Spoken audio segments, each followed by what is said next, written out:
yɛda yɛho Yankopɔn ase dɛ ɔdze abere ɔde akyerɛ hɛn na yɛhyia wɔ the truth dwumadzi do yɛwɔ ne sum dɛ obiara ho yie yɛkɔdare da Yankopɔn ase dɛ waboa hɛn na ɔdze yɛn awura afe foforo yi mu nhyehyɛ bebree na yɛayɛ wɔ afe mu na the truth yɛka ne nyinaa yi dɛ yɛbɛsrɛ yɛn nyinaa yɛn ho mpɛn bebree no yɛyɛ nhyehyɛ yɛyɛ susu bebree Yankopɔn bɔ ma bɛyɛ di Yankopɔn bɔ mu bɛyɛ di Yankopɔn bɔ mu ɔyɛ adwene papa a yɛn nyinaa yɛfa na ɛda bɛhyɛ afoforo mu na mu nso wɔtum wɔn aboa mi na ɛwɔ so yi dɛ bla yɛkɔde yɛbɔ mpɛn no na yɛbɔ mmɔdzen so dɛ dza yɛka no yɛdze bɔ kwan yɛn mu so nti yɛbɔ mmɔdzen dɛ ebutu yɛn ho asi hɔ dɛ afi ebia maa yɛ nsusu bi dɛ mepɛ da bi yɛ maazi ɔda man kasa me determine ɔda mbɔ mmɔdzen dɛ mbɔ work towards my determination nsusu ne maa yɛ no ɔtwa dɛ mbɔ mmɔdzen dɛ mutum dɛ akwan yɛn mu nti ndzɛmba bi wɔ hɔ a ɔbɛtum wɔn aboa mi na ɛwɔ pra yɛbɛtum yɛ aboa ama nsusu a anada adwene yɛ afa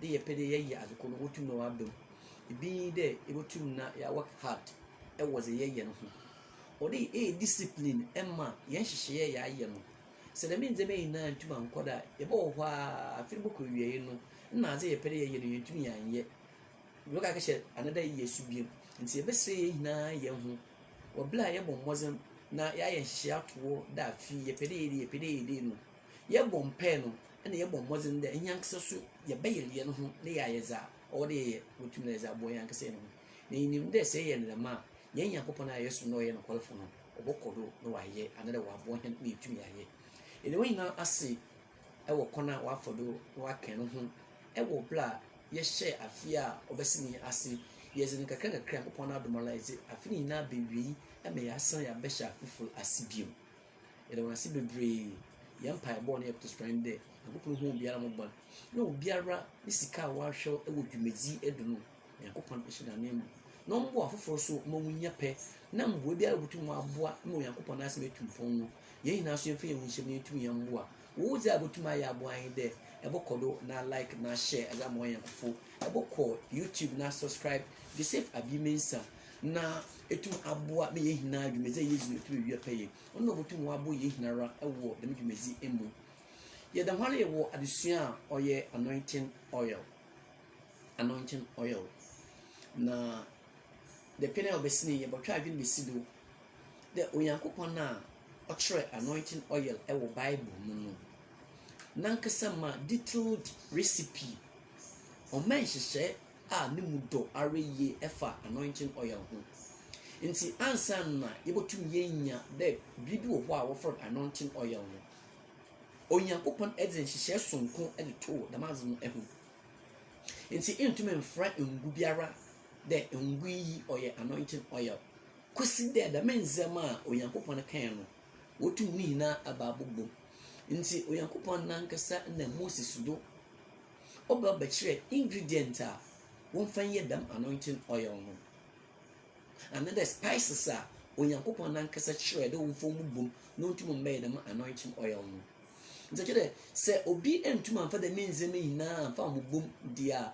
yɛntum yɛnka dɛ ɔyɛ anointing oil nti amfa na yɛatwa adwene si dɛ ɔnam dɛ ndɛ yɛn bebree wɔ hɔ a yɛnya adagye nkenkane Onyankopɔn n'asɛm ɛfa anointing oil ho nti sɛ obi agye bogus oil ɔdze bɛpɛ ne yɛayɛ adwene dɛ ɔyɛ anointing oil obi koraa kɔkɔfa fried oil ɔdze ba koraa na ne yɛyɛ adwene dɛ ɔyɛ anointing oil sɛnti dɛ yɛnyi hu ni anointing oil no ne wosi wɔ yɛn ne ndzɛmba a wɔdze fafra nti yɛyɛ adwene dɛ ngu biara sɔfo biara bɛka dɛ dɛm ngui ɔyɛ anointing oil biara no ne yɛagye atum dɛ ɔyɛ anointing oil na awerɛwosɛm a ɔwɔ adesua mu mpa yi dɛ wɔdze mmom a na wɔakyerɛw dɛ ɛkɔ afotum mansam ɛkɔ fapam mansam ɛdze petepete wo fie ɛdze petepete wo edziban da ɛdze pam mansam sometimes koraa obinom kaa na wɔabɛka esi dɛ ɔbɛbɔ mpo ama wɔn ndzɛmba no wɔatɔ ɔno ne saso nti na the truth yɛ no hwɛ no adesua nti yɛn adesua no mu no wɔbla yɛ abɛ yɛabɔhwɛ ndzɛmba a wɔdze bom a wɔdze yɛ anointing sɛ wɔyɛ anointing no wie a asɛm bisa a wodzi akyi dɛ ebenadze na anointing no wɔdze yɛ ebenazi na anointing was ye ntinde ye na dusu ne kese no obeye nzema wa ya anointing na wie no anointing oil no se wo ye wie ebenazi pote na onyankopon kan da won fa ye ono na dusu ne kese a yebotum na ya hwere inde ono nti se yebeka ye na adwena yebekenkan ni behu ne de nzema ahoro anan na wozi boma a wozi olive oil be from my yinya anointing oil na da men nzema ahoro anan no ekol eye me da wana me no wo Exodus chapter 30 verse number 32 ye kan ekoyi ne nyim ekekra Exodus chapter 30 verse number 32 ye bekana koyi ne nyim ekekra nti zozi kan no oye me na me no oyankopon shede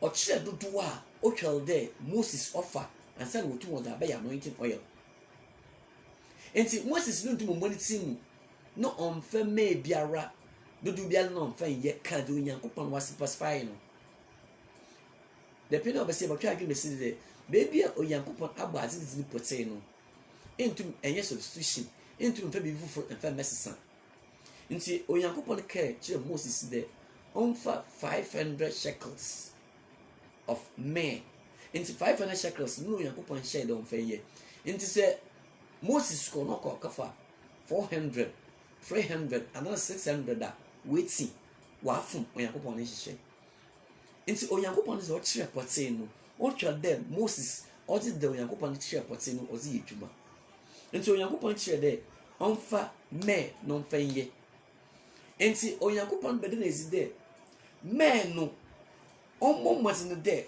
o zi bakeka nzema bi hu emo aba be anointing oil nti se efe me na nkote enye anointing oil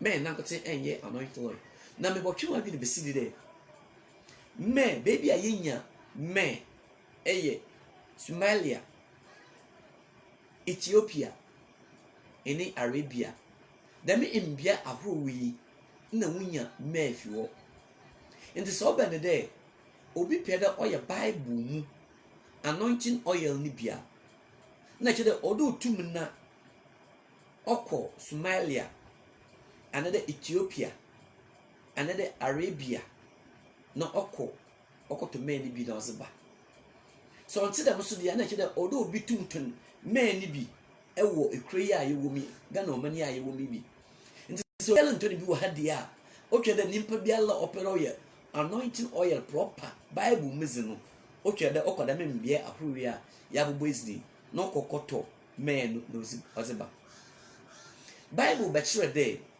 bla wa fa men no one mum wasn't there was the sweet smelling cinnamon nti oyankopon kire de won fa cinnamon so won fa nka ho ansa no botu wa ba ya anointing oil no nti odo wunya men no se wunya men so a odo wunya cinnamon nti wunya cinnamon na wodi no so afra na bia wunya cinnamon no ebi eye Ceylon na telema da pino besini mokya adwinsi no cinnamon ze me ankese mpo menya matimpo da wotoni bi wo information centers na kede Ghana hazi moti bia na cinnamon no ibi wa ha ai wotumi akede oye komo e wo Ghana ha because wotoni bi wo hiadi wotumi na eyibi e wo ha na so nti da mede a na kede cinnamon no hwehwe na e ko hwehwe no ode tum ko India side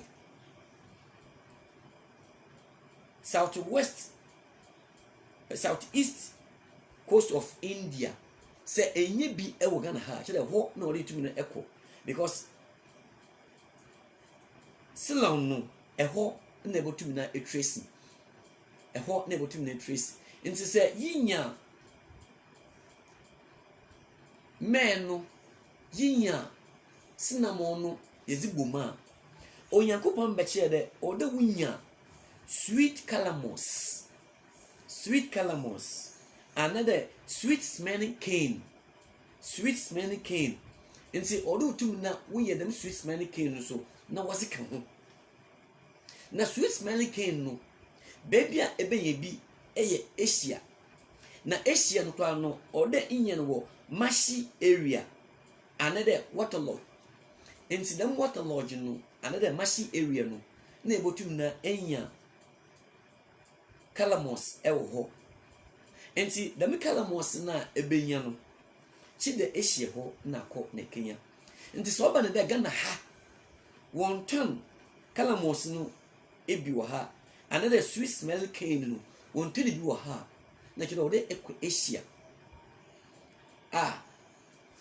say yeka continent na I'm not too sure the oil last continent and so last continent so dia na kire eboko echi pa ansa na tumi na akɔ Kenya oil Calamos no another sweet smell cane no na kire eboko echi pa ansa na tumi na enya ewo da me kon no enti wo bla enya men no ewie na enya Calamos ne ewie na enya cinnamon ewie no na eze abom onechio no ode etumi na enya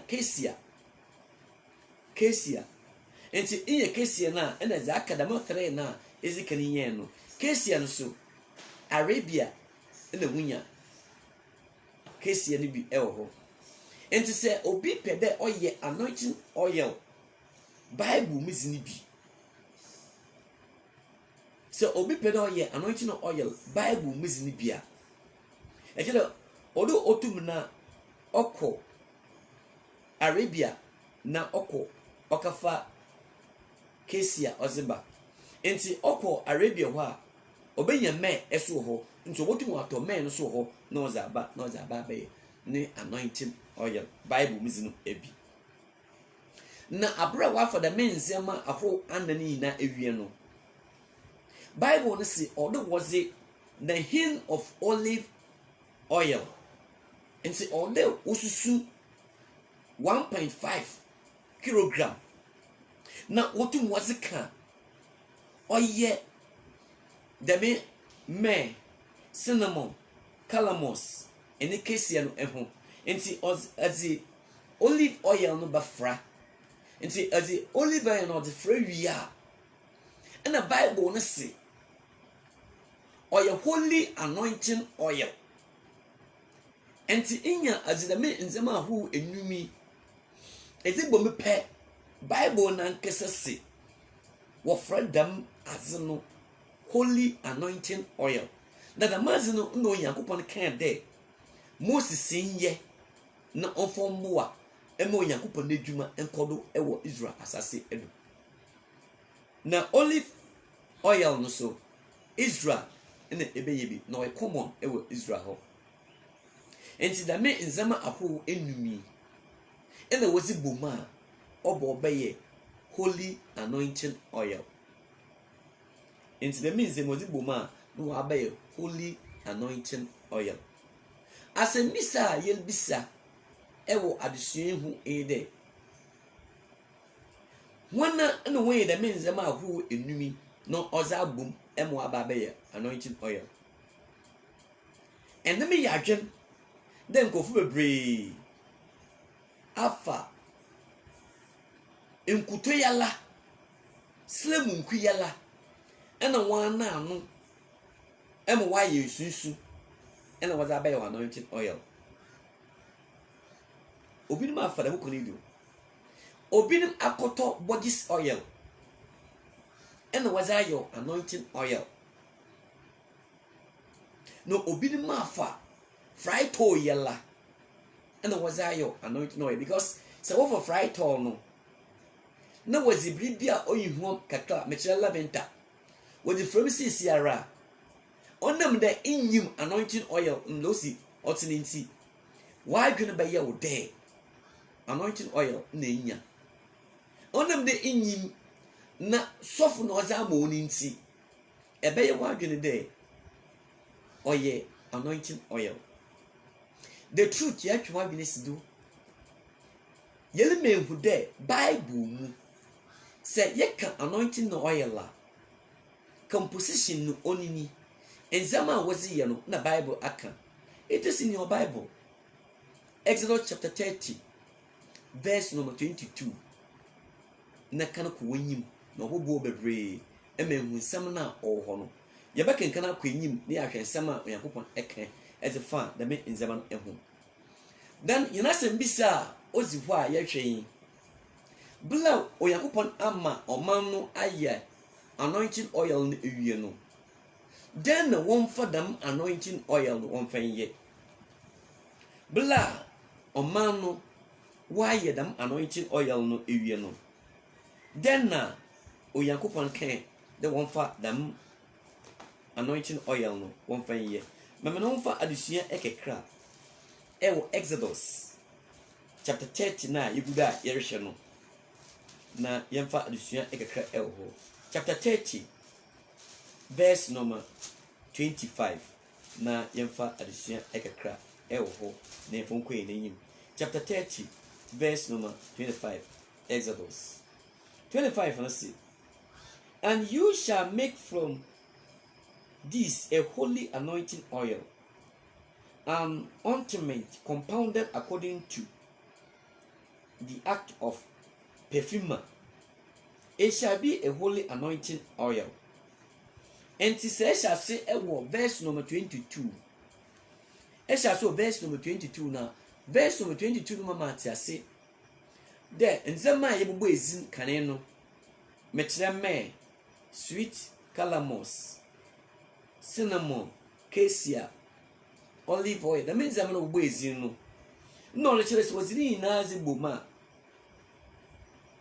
Ɔno ɔmbɛyɛ konkron engosla.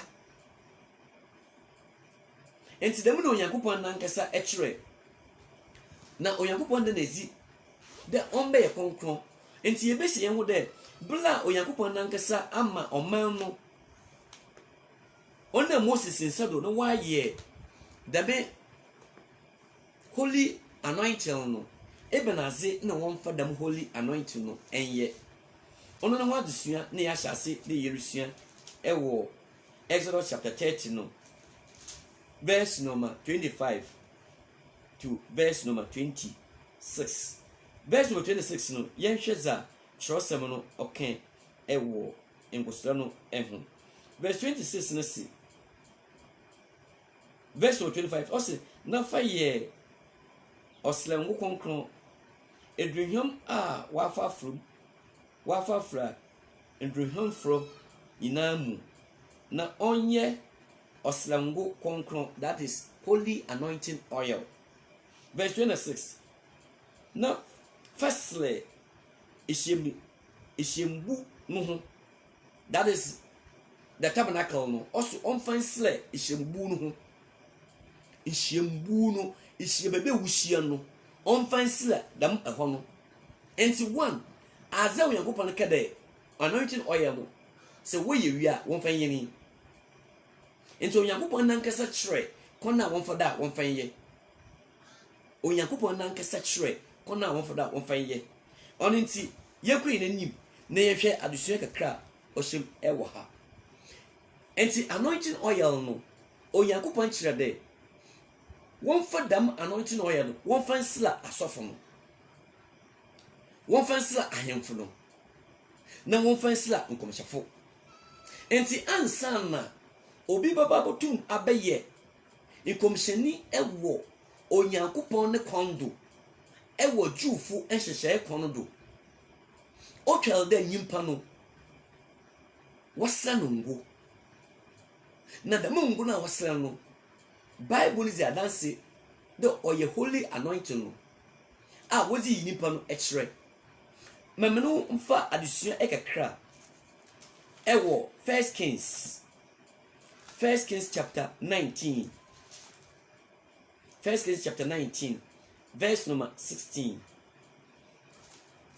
Sɛ obi epede obeye nkomhyena a ebe na sam na Onyankopɔn ɛka ɛfa ho. Chapter 19 verse number 20, verse number 16. Verse number 16. 1 Kings chapter 19 verse number 16 says, and you shall anoint Jehu the son of Nimshi as king over Israel, and Elisha the son of Shaphat of Abel Mohel, you shall anoint as prophet in your place. Enti onyankopon ebekese chire Elijah.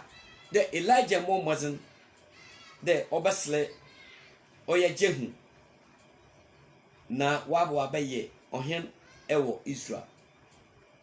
Na onsla Elisha engo na Elisha mbeye nkomhyeni mbesi ono Elijah da nemu. Enti ansan no obi botum wabo abaye nkomhyeni no ewo onyankopon ne hyehye mu no agye da nyimpa no wasra no ngo. Enti nyimpa na wo ba abaye nkomhyeni no otwa da wasra no ngo na ngo a wode sra no no onye holy anointing oil no.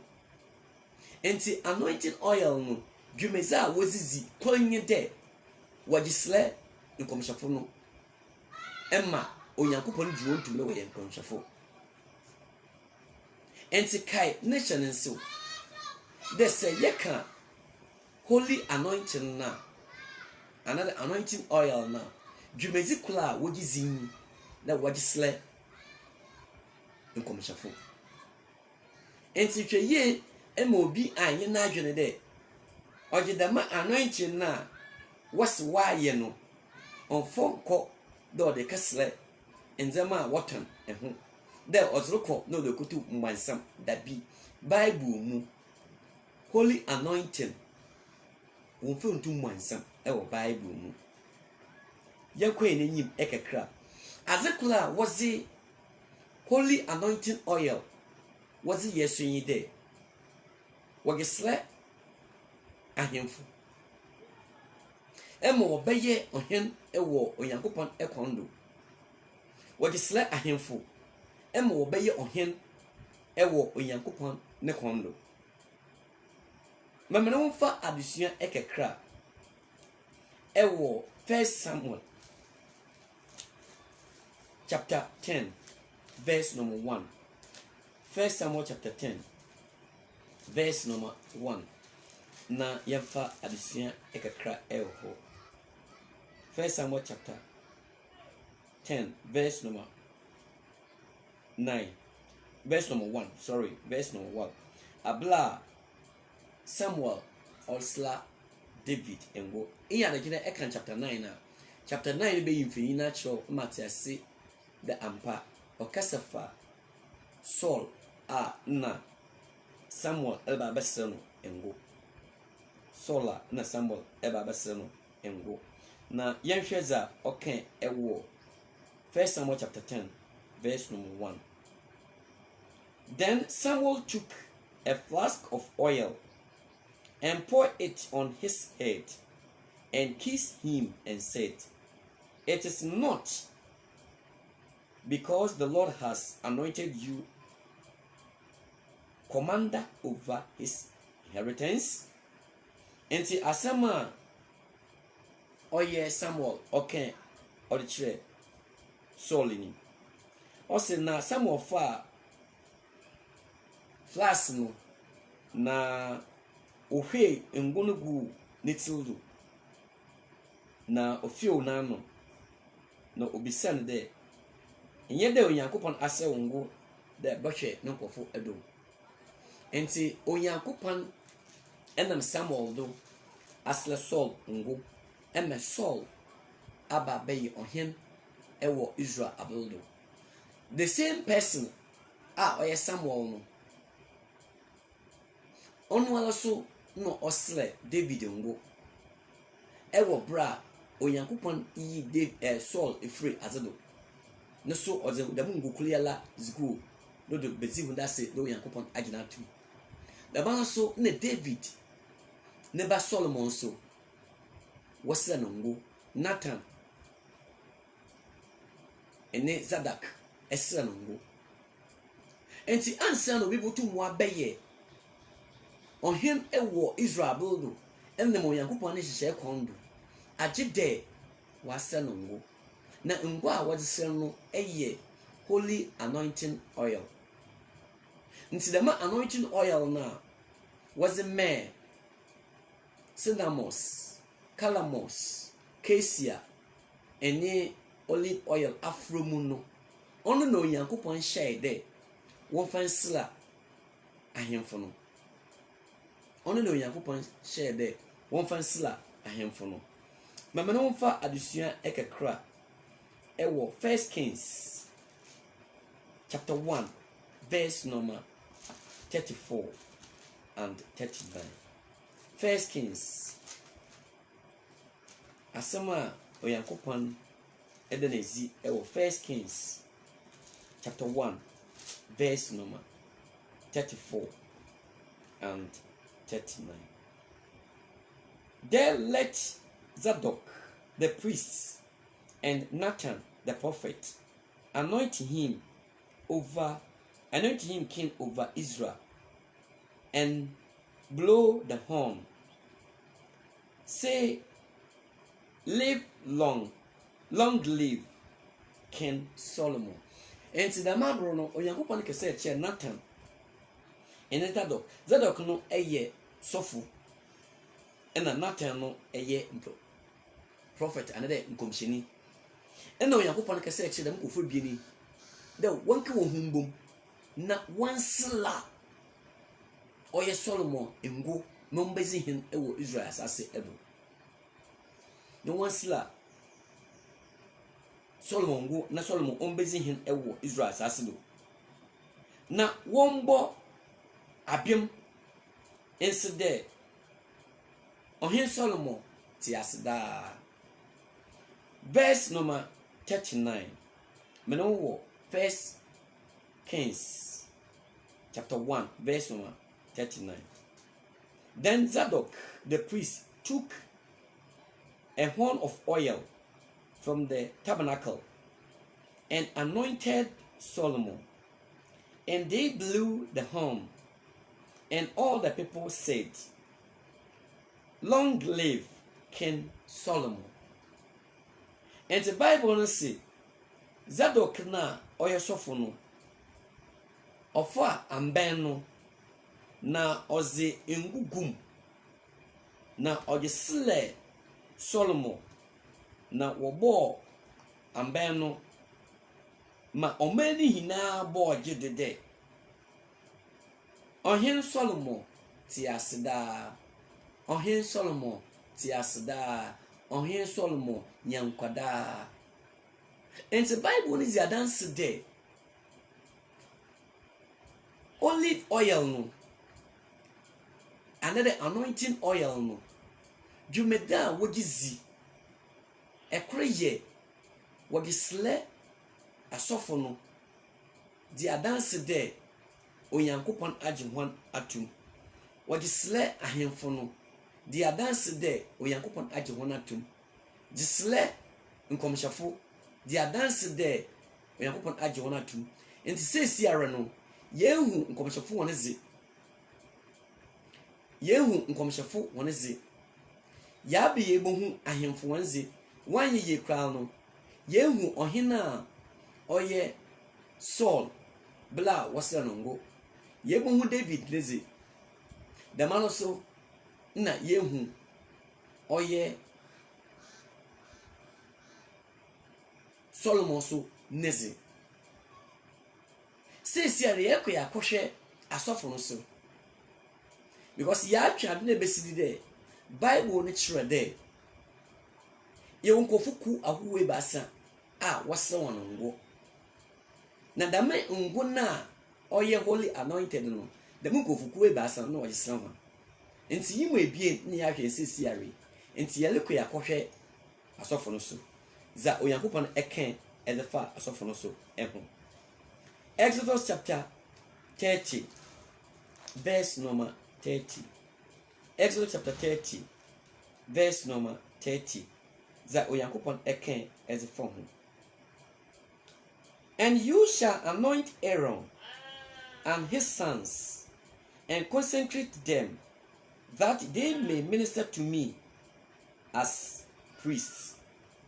And the Bible wants to say, the me anointing oil na Oyankopon na Moses and Sado ye no.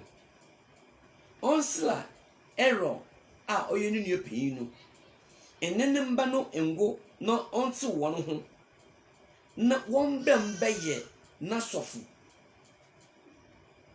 enti wotu won ho ema wa beye nkofo a woye Onyankopɔn na somfo a woye asofo enti ansa no obi botum aba beye sofo ewo Israel abildo nhihye mu no agide wa sele ngo na ngo a woje sele no eye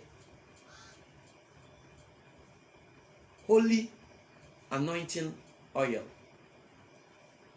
enti dem no Onyankopɔn hyehyɛ enti anointing oil no dwumeza Onyankopɔn hye de wenzi ewo honye aza wazi anointing oil wazi yen enti anointing oil won fa mpam mbansam anointing oil won fa mpete ezibanu do a oninti elbe petiro danke nkofo ba aboto elbe petiro de eze pam mbansam na eya na oya ro bebre se inde etida sofu bili bompe na wala wasi wulutu mbansam a ebi na ati na wulu kiteni nsem ebo na engu bi kiteni nsem wala wasi oya anointing oil wazire yede na wulutu mbansam bible mu as a misende anointing oil to mbansam a the answer is dabi.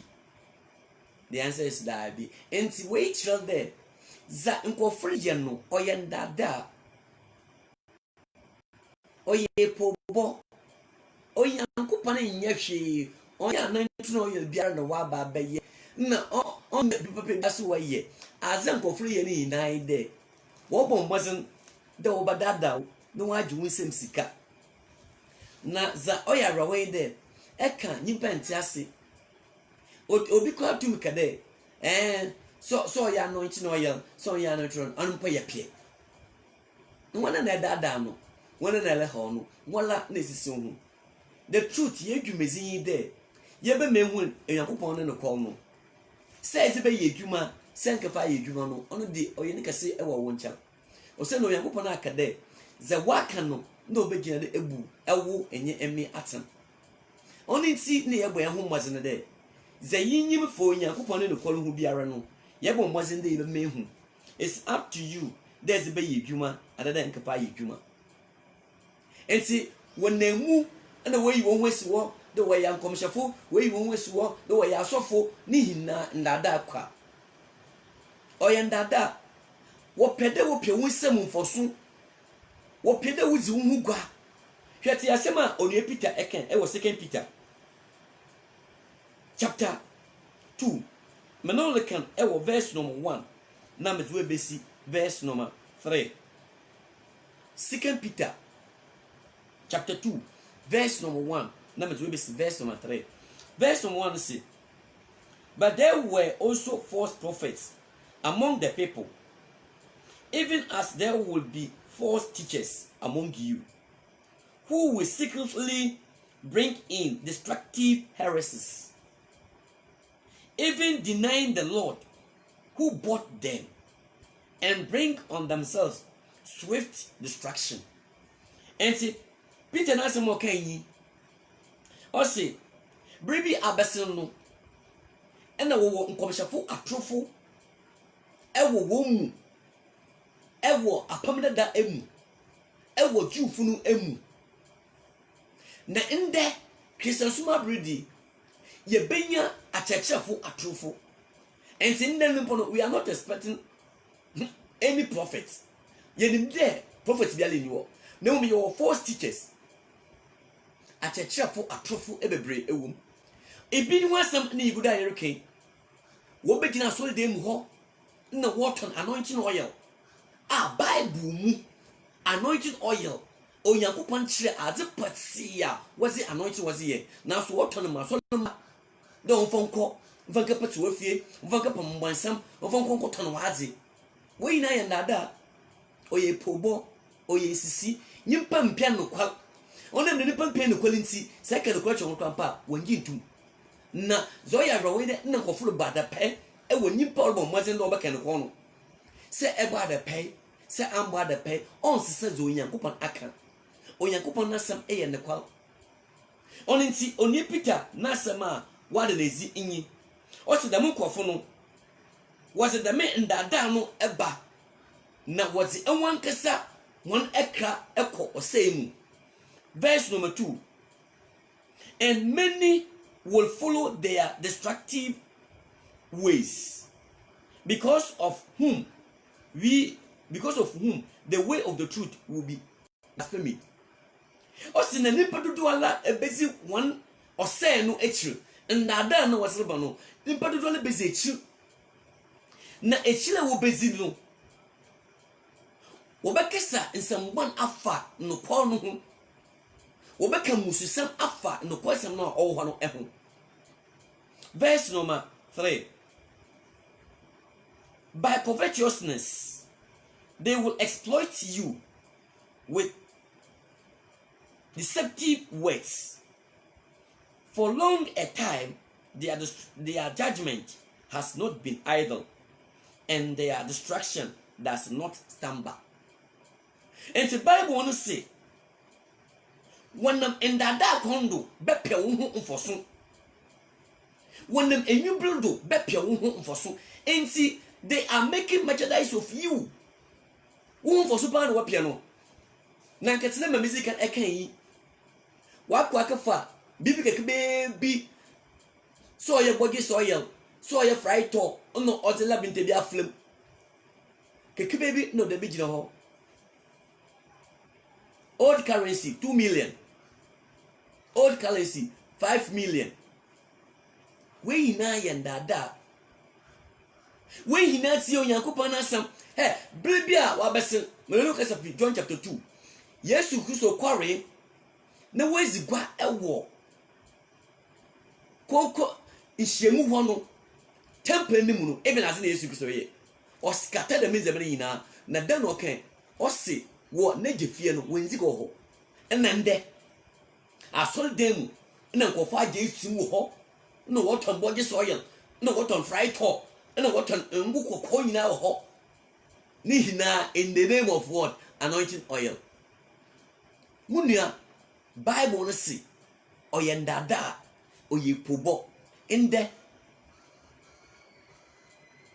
anointing oil bia ni be bia la onyankopon hwehwe de nemba be use anointing oil bia ni be bia la. Because you may say was the anointing oil zininde, what is in the mabrono? Enya negezininde. Shane sopa, you may say was the anointing oil, what is in Enya, it being you walk neighbor to make zininde. And to say, Ekade Lee Bia, a dada one casan. Now, meaning there, a book of James chapter 4. We shall go there when we read there.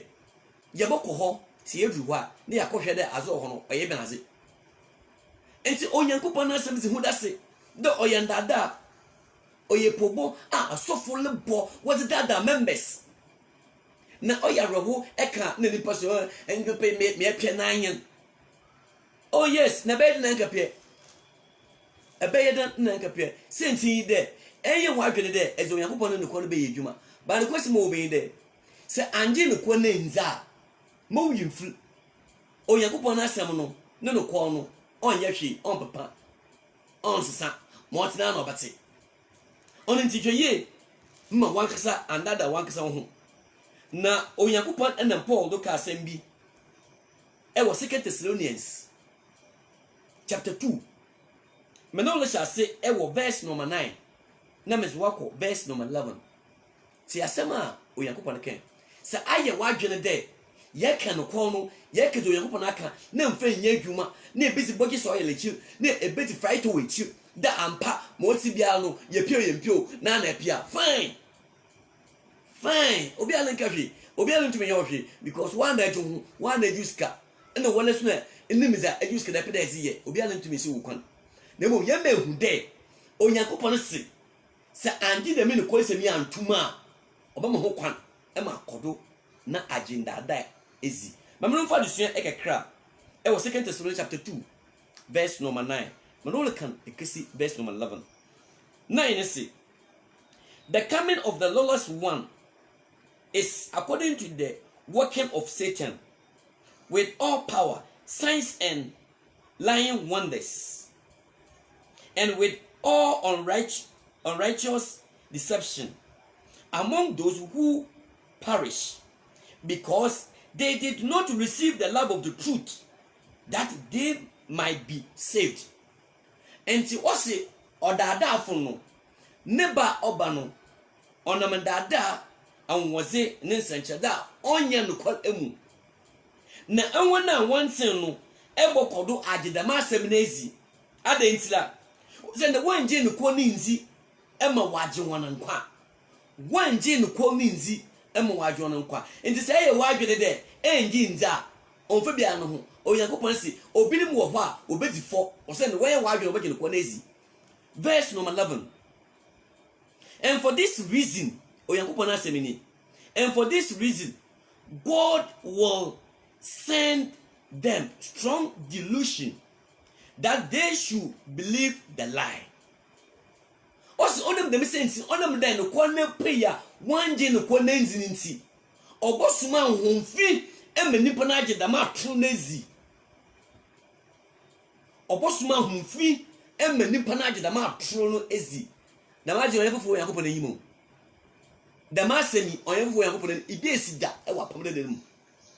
First case obi esida. Mekaya na brodo obi esida. Onye adofo Yakobon anyim. De onye Yakobon oba ma aja trezi. Hweye. Chechu obla. The truth ye bombasem ye twa adwen ye gisido. Na ye wadwen de ebi prim wakoma. Onyankopon asem se obama okwan emaji atro ezi na santwe ne ye ya wo wie no onwie oye inta pono hia kese de ebese asema the truth ye kan na atwetwe nchechire ya otedam a osen ofata na ezi echi na nkwaje ewie paye onetimudo fa amudo ewuraze mu the truth ye twa adwesi de ma de suedo the ampa show some minimum. You will bring a front of anointing oil. You will bring a front of anointing oil. Now the man anointing oil no. On your punch a corner one for the 1 year. On your punch azar one for the man anointing oil 1 year. Into the men zemini bino and the yashel. Ewo ability amuno. You be who there. On your punch share there. One first a sofono. One first a commercial four. Now one first a handful.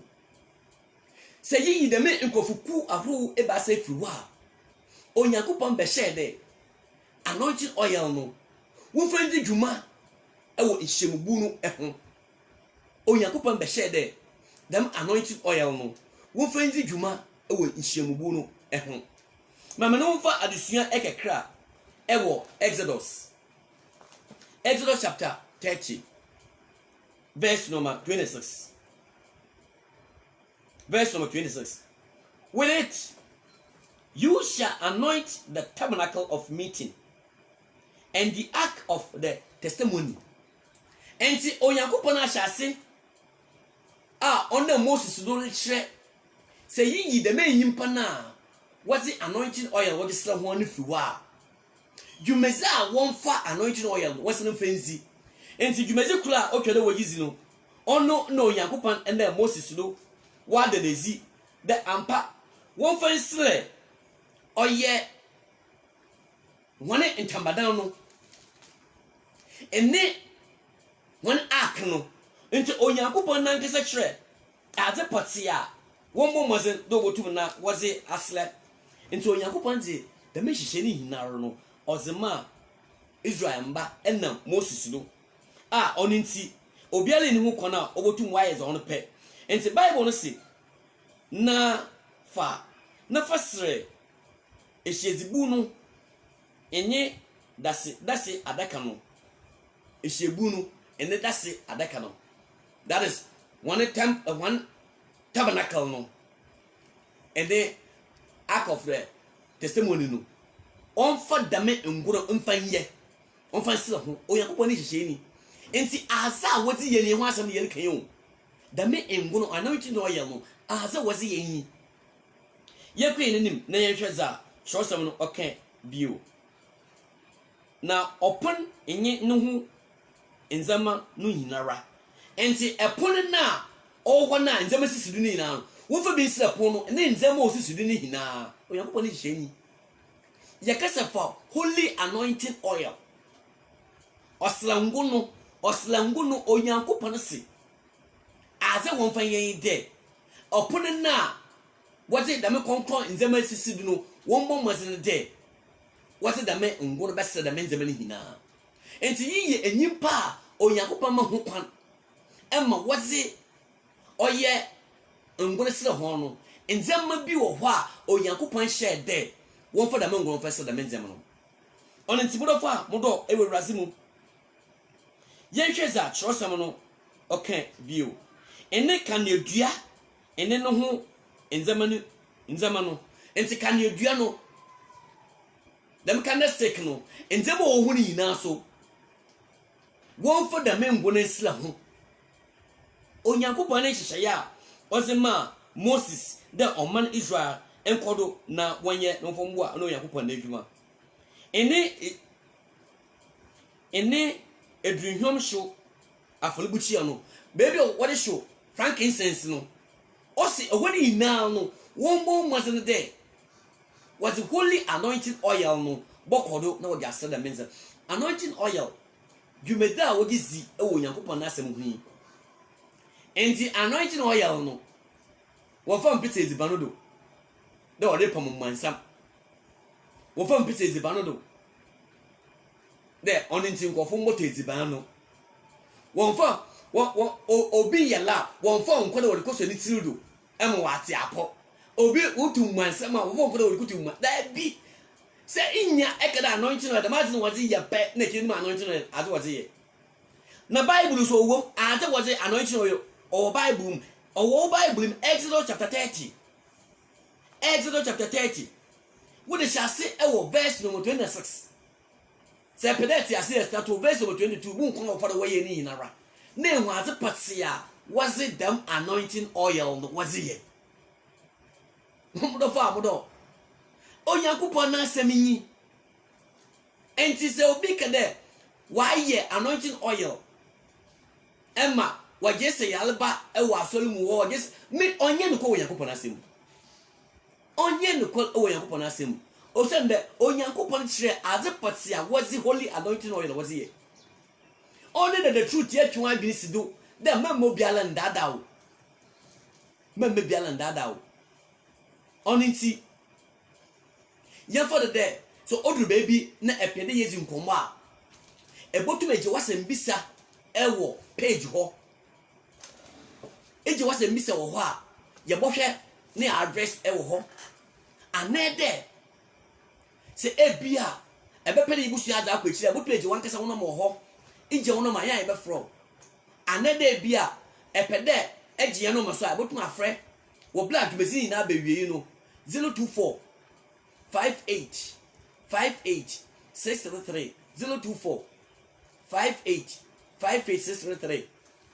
Dobutu mu abu emi na ewu enji de ebobo maze na like na ahye exam wan yankofo a winyenye nti hwe asem na sisi ado wanti yo wonim zo kodo empie edwa na keke sisi alpa hwe ne bufu na emum situ esende mana obobo ne bebre na leti ye no so wase misa o misa wan kese mpo obi bi se man kese straight ni ye hina na boya ye yesu yankofo na asem Dobutu mu abu ende bombazi na ko YouTube na subscribe Joseph Abimensa Abini ABI Ono bobo emmadwumezi ayikudi yizi abibia ebezi biambia no wotu mo notify ni ye hina ya bom ni yesu Onyankopon nasem na ye huzo Onyankopon pe ni yetumi ya ye na heaven ya Onyankopon da boto de ye nkwei da chi ye na yetumi yakobi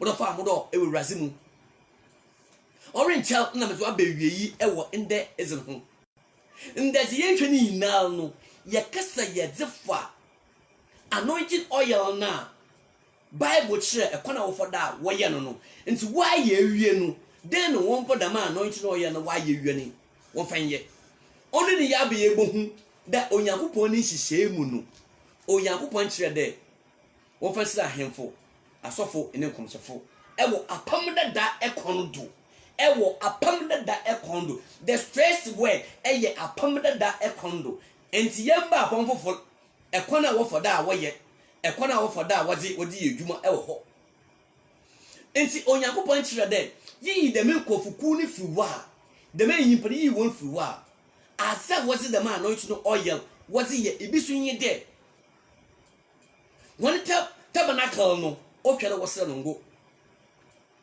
o twere de ark na embradu wom o twere wo se no ngo won base no enzema wo use no konko biye ho no o twere de wo se da menzema no ngo ono ne ho adusua ena yeguda da etwa ne kakra ewo verse number 27 and 28 no emu no into 27 no 28 ne say ene osho afọlbutia no enye no ho enzema hinara enye egwasan enye no ho enye ne ntiase ene na so ma onye konkron obiara a okam nye konkron enti ose bombazi no da me anointing oil no so what you said the me nzema na da me nzema no nye konkron ne obiara oze no ho ka da me nzema no o twede da me nyimpo no oye konkron enti se enye konkron a entumo mfa ho mbaka da me nzema no modafa modo ewurazi mu the truth yakwa bi ni se da ma de suedo ye duli sa so onyankopon hua mobola ye say ye bebi hia ewo dem twumezi ma ye bebe ya bohwe de abla wa ye dem anointing na wie no na woje asla asofo no woje asla nzema wo ho no den onyankopon ka efa hu biem ewo bla obi ba ye foforo anede obi ba ye na adwene de onka asofo no won anede onka da mu nkofo no no obe use dem anointing oil no even asem no onyankopon ka for them pon yakopon wa the sunday ye baba na yabo hwemazi oyakopon sure no mo ntiase ombo e wadwene mu na wasunya bla kenkan ne ye hina ye tubi ntiase ama na mo ne potwe yetuo mu yetubi yetu ahye oyakopon zin konkon na nimiam oyakopon ba ya ho ban onke no kosiri ebesem bi hye biem ono ye ntina o kristo zin amen.